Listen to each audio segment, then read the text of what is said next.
So at 2, we started sort of exploring things. And I thought my job is just to expose her to the Yeah. things that are out there, because if you don't know that something exists, it's kind of hard to say, I want to do that thing. So I just wanted Right. to expose her to things. And one of the things, like, I exposed her to lots of dance and nothing really stuck. And then we did soccer because I love soccer and we're in Southern California. Right. And the interesting thing about my kiddo is she never wanted to be where the ball was. It was like she was shadowing the ref, just kind of like running up and down the sidelines. And so I thought to myself, well, that's a sport as well. And I enrolled her in track and field, and she loved track and field right from the get-go. On today's Harness the Power of Planning podcast, I talked to my friend Kim, a fellow mom and also a college application advisor, about when do you give your kids a little extra push in the direction that you think they should be going versus when do you let them decide? And we talk about that in the realm of sports when they're younger, but even today, Kim's kiddo is picking his college of choice. Big decisions. All that on the Harness the Power Planning podcast, starting now. Hi, I'm Allegra of Beyond Your Wildest Dreams. Happy Thursday. I'm here for my live podcast, videocast with my friend, Kim. Hi, Kim. Thanks for joining me. Allegra. Of course, my pleasure.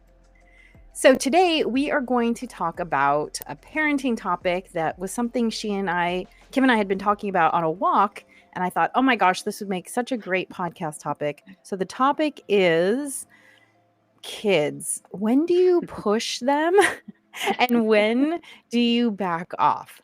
So hard, especially as kids get older. But I think it's something that's probably an issue even when they're younger, like 8, and they can start having opinions about the things they want to be doing.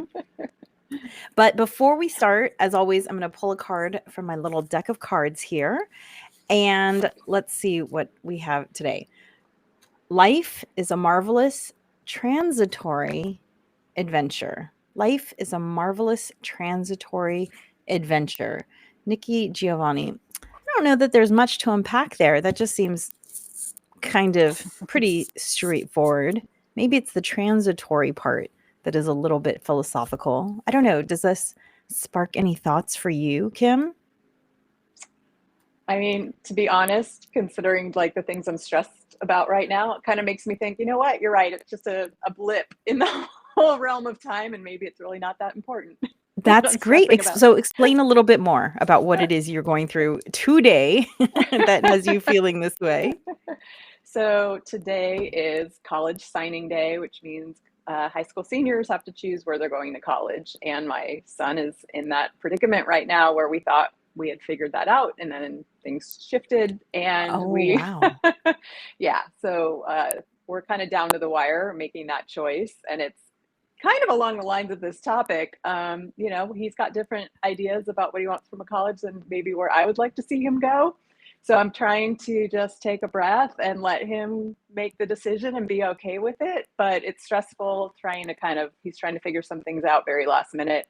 So the deadline, and then also just being okay with where we end up, knowing it'll all be fine. But in the moment, sometimes it's hard to get there. Absolutely. Okay. Well, so I feel like this was just the perfect segue. So let's just get into the topic. So, and also, can you give a little bit of background about what it is that you do? Because this Sure. is kind of just a big day in terms of what you do. Yes. So I am a college counselor, independent educational consultant, which means that, we work one-on-one with high school students and families as they're going through the college application process. We work with them anywhere from, ninth grade or eighth or ninth grade sometimes till they get to college. Sometimes they come to us a couple months before, applications are due. So, anywhere in the process that people need help, they come to us and we work with them. And so a lot of it does involve, when students start earlier, helping them figure out, what type of activities that they're doing. And, for us, it's really about helping them sort of dig into not just what are you doing, but like, why are you doing these things? What's sort of your driver, and helping them kind of take it to a deeper level than just sort of, oh, let's just join a bunch of clubs for college. Like, no, Hmm. let's really get to know you and make this a real Right. meaningful process. And I actually came to this from doing some K-12 consulting, helping people figure out, elementary school, even preschool. So I sort of kind of evolved into it, I guess, but it's definitely relevant to the question we're talking about because it's always something on parents' minds. What should we be doing? They're just worried about the future for their kids.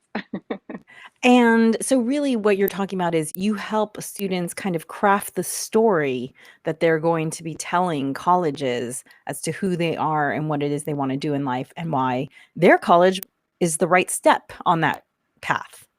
Exactly. We're really helping kind of shape the narrative. I mean, not in sort of a contrived sense at all. I always remind students like, this is great for college, but we're really doing this for you because the more you learn about what you like and what you don't like and where what is it you want to be learning, and it helps you to take those steps before you get to college so you can be a little bit more focused and know what you want to do. And of course, it helps us find the colleges that are the best fit for you as you do this. So Right. it's not just about like, oh, let's just make you, the top college applicant. Like Mhm. we try to go a little bit deeper than that. And we call it finding the gifts in the process by Mhm. helping them get to know themselves better as they go through this. So Right. yeah.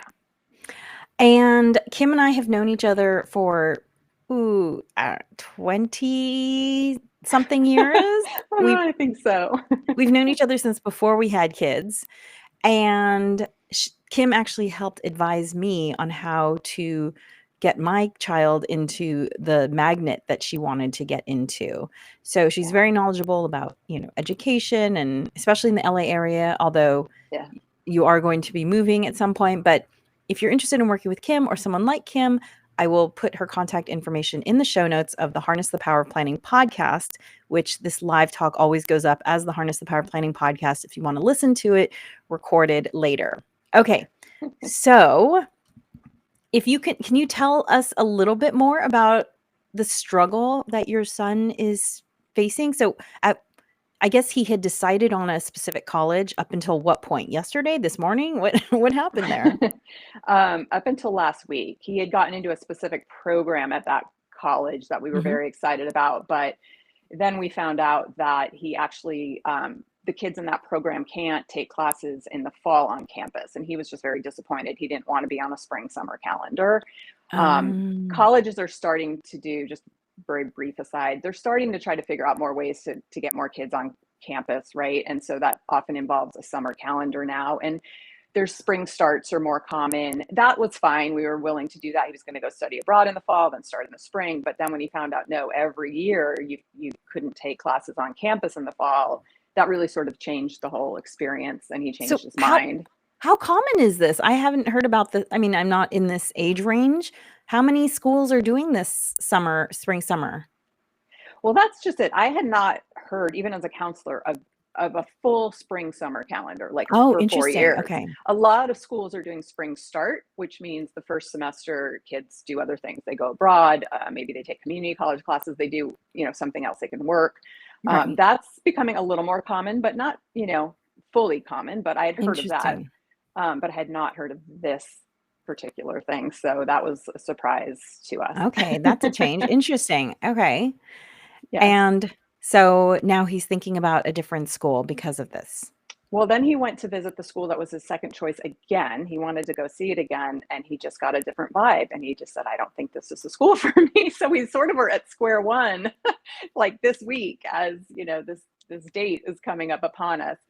Um, and he's being really good in doing his due diligence and calling admissions and trying to find out. There's obviously such a broad array of factors, and money is a big one. And he's trying to figure out where he's going to be most comfortable and what makes the most sense. And I always say to even my students that I work with, colleges are really at the end of the day more similar than they are different. Like you're going to go live with roommates, and you're going to meet great friends, and you're going to go to classes together and go hang out, go to the rec center and go to parties, and there's a Right. lot of similar experiences. Like Mhm. you know it's really about not so much where you go, but what you do while you're there. So just kind of keep coming back to that. Like it's all going Right. to be okay. And so is the decision that he's looking to make, is it one that you're not sure you agree with? Is that where you're talking about the struggle about letting him do? Yeah. So one of the other colleges he did really like, nothing wrong with it. Great school. But you know, the UCs are very difficult to get into, and he did get into two of them, and they're not perfect. Don't get me wrong, they're not golden. They have their own issues. Mhm. But I was really hopeful that he was going to pick one of those. And the Mm. school that he picked, I just felt like probably, I don't know, I just didn't get the feel it was the best fit for him. But I'm Mm. trying to, step back and just, I ask him questions, I give him some ideas and things to think about. But I have to let him make this choice at the end of the day, right? It's his life. I mean, obviously the money piece comes in, but that's not factoring into the schools that he's deciding between. Mhm. Um, so yeah, it's really hard to bite your tongue sometimes. So, this we were talking about this, I think maybe we were talking about it, I think, in terms of athletics specifically originally on our walk, because I know my kiddo, I have, when she was younger, let's say, 5 to 10 or 11, I just wanted to expose her. Actually, let's earlier, because actually I put her in her first mommy and me ballet class at 2. So at 2, we started sort of exploring things. And I thought my job is just to expose her to the Yeah, things that are out there. Because if you don't know that something exists, it's kind of hard to say, I want to do that thing. So I just wanted right. to expose her to things. And one of the things, like, I exposed her to lots of dance and nothing really stuck. And then we did soccer because I love soccer and we're in Southern California. Right. And the interesting thing about my kiddo is she never wanted to be where the ball was. It was like she was shadowing the ref, just kind of like running up and down the sidelines. And so I thought to myself, well, that's a sport as well. And I enrolled her in track and field, and she loved track and field right from the get go. However, while she really enjoys track and field, she doesn't have a particular, uh, you know, she's not particularly blessed in track and field. And not that you always have to be blessed, because, gifts are one thing, but hard work is another. Ask Michael Right. Jordan. Right. And, she also didn't seem to wanna put in the hard work to be a track and field athlete. However, the thing she is most naturally gifted at is archery. Mm, Just such a knack for archery. And I think it probably came up because I probably mentioned to you that she has wanted to quit archery.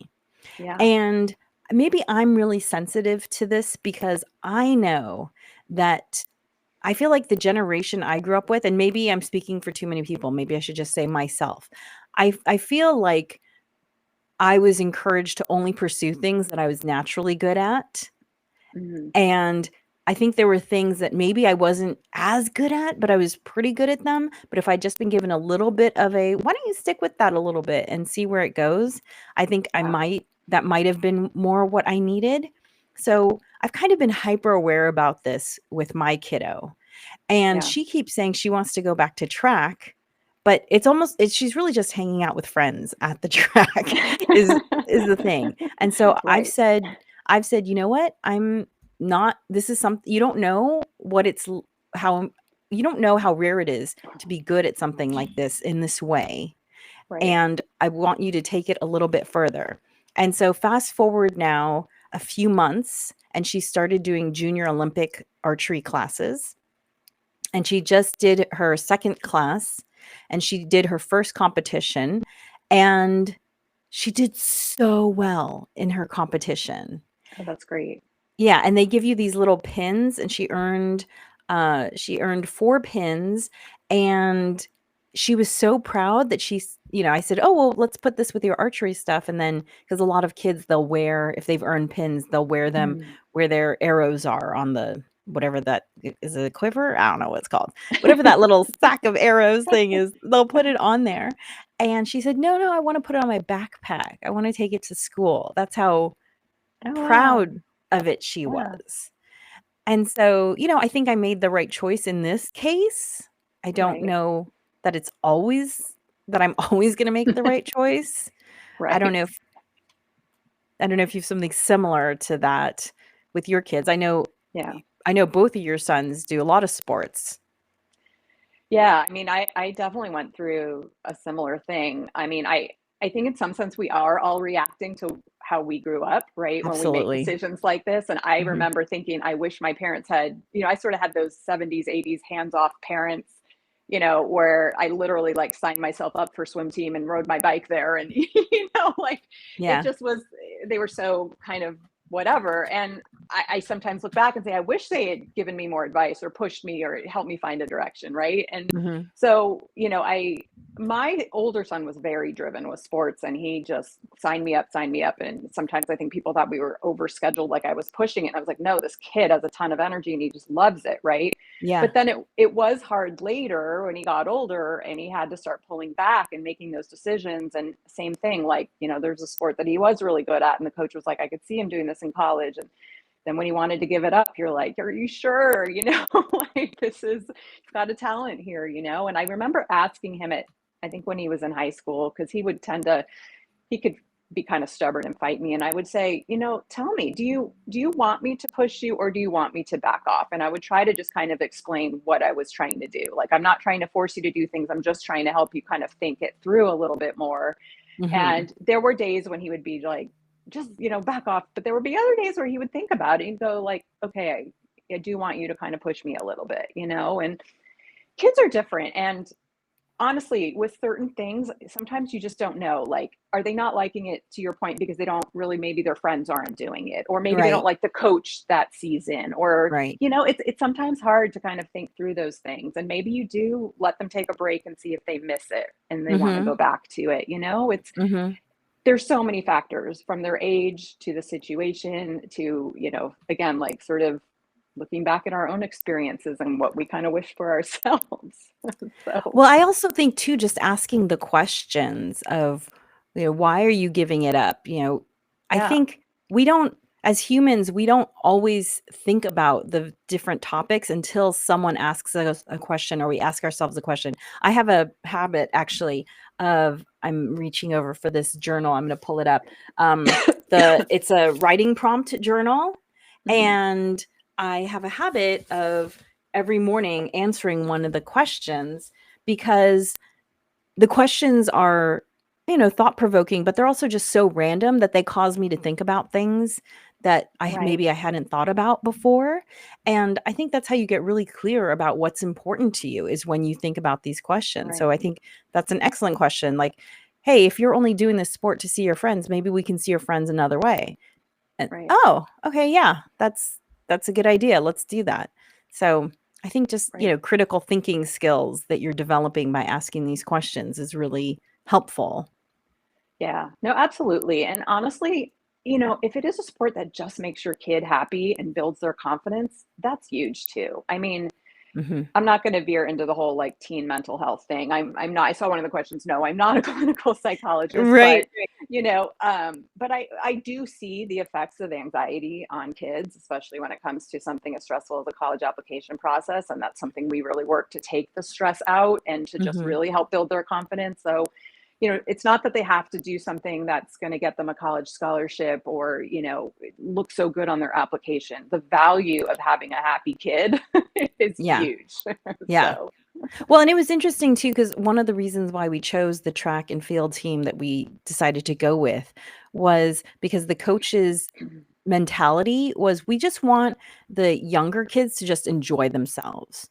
yeah, And the coach who leads the whole thing, his child had gone to school on a track and college on a track and field scholarship. And there were others like that as well among the other coaches.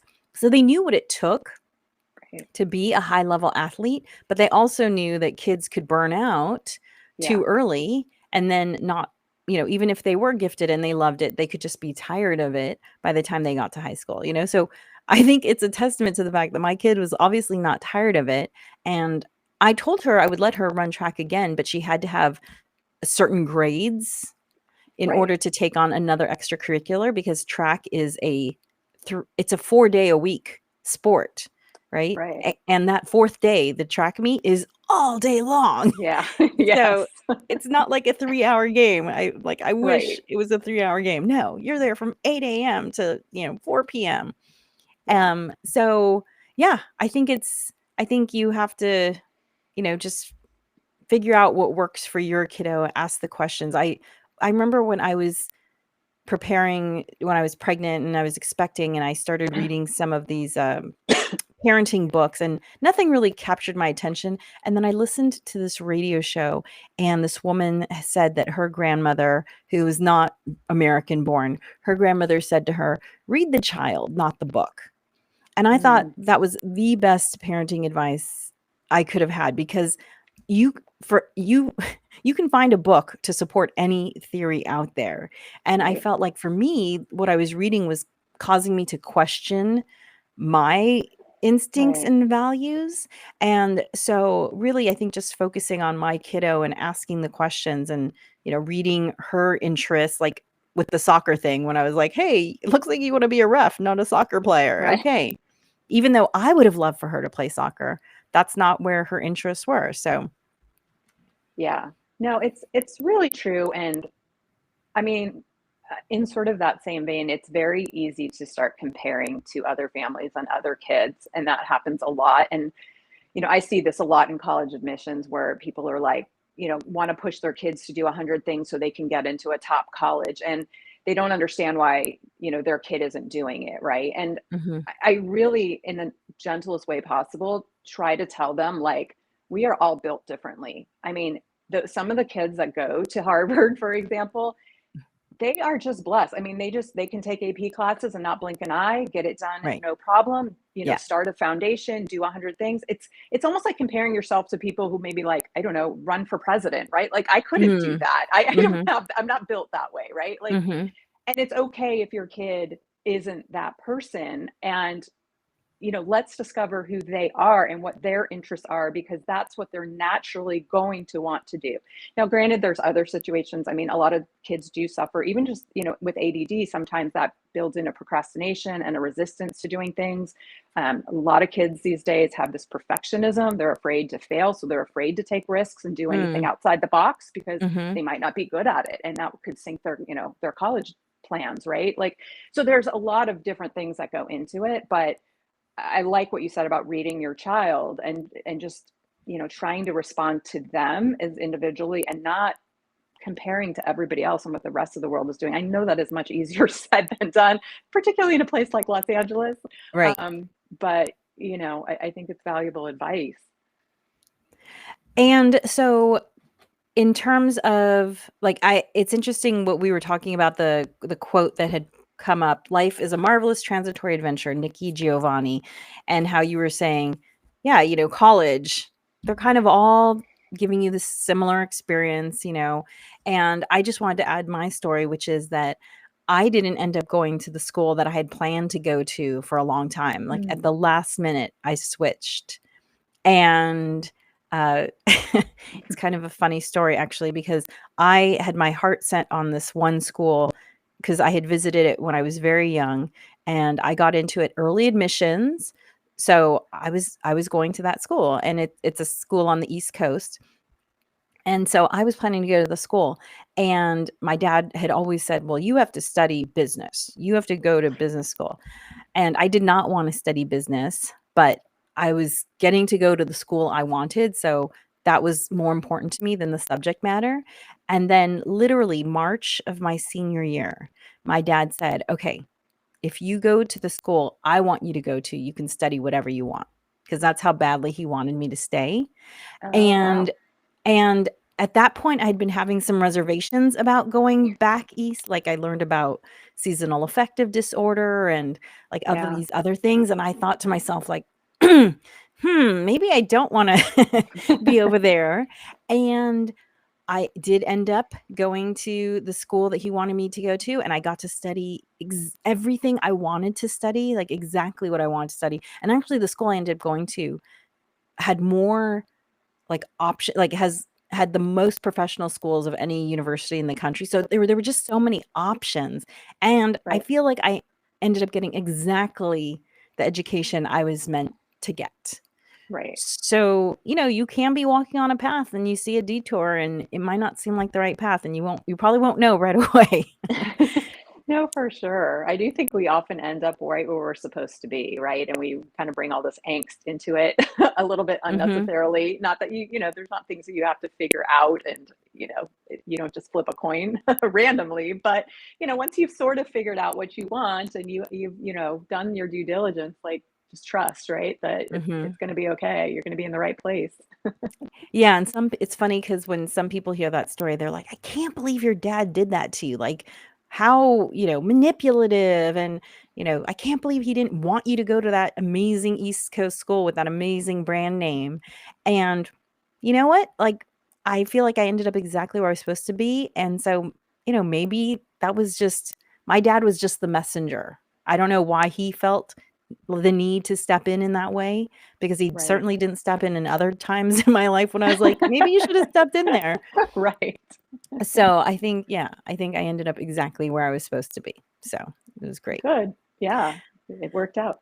Yes. Well, I think everything is probably gonna work out for your son as well then, Thank having you. I think it will. now that we've walked through all of this, I think that's the takeaway. So, we'll have to talk about it in, 5 or 10 or 20 years and Yeah, exactly, right? and Laugh see what about he it. said. Exactly. Well, thank you so much for joining me, Kim, and I will put Yeah, links to Kim in the show notes so that you can, maybe you've never heard of an educational consultant or a college application consultant, and you can hear she really focuses on the individual student. So I think that's yeah, a great way of looking at it. And thank you for joining me for the Harness the Power of Planning podcast. If you're interested in taking your planning to the next level, feel free to check out my website, bywdreams.com. And, I've got my books. We kind of jumped right into it today. We had a little technical difficulty right at the top of the show, so I didn't get to, talk about the things I usually talk about, but go to bywdreams.com and you'll find everything there. And remember, planning makes everything easier. Bye. thanks. Thanks for listening to the Harness the Power of Planning podcast. Be sure to follow and rate and subscribe wherever you listen.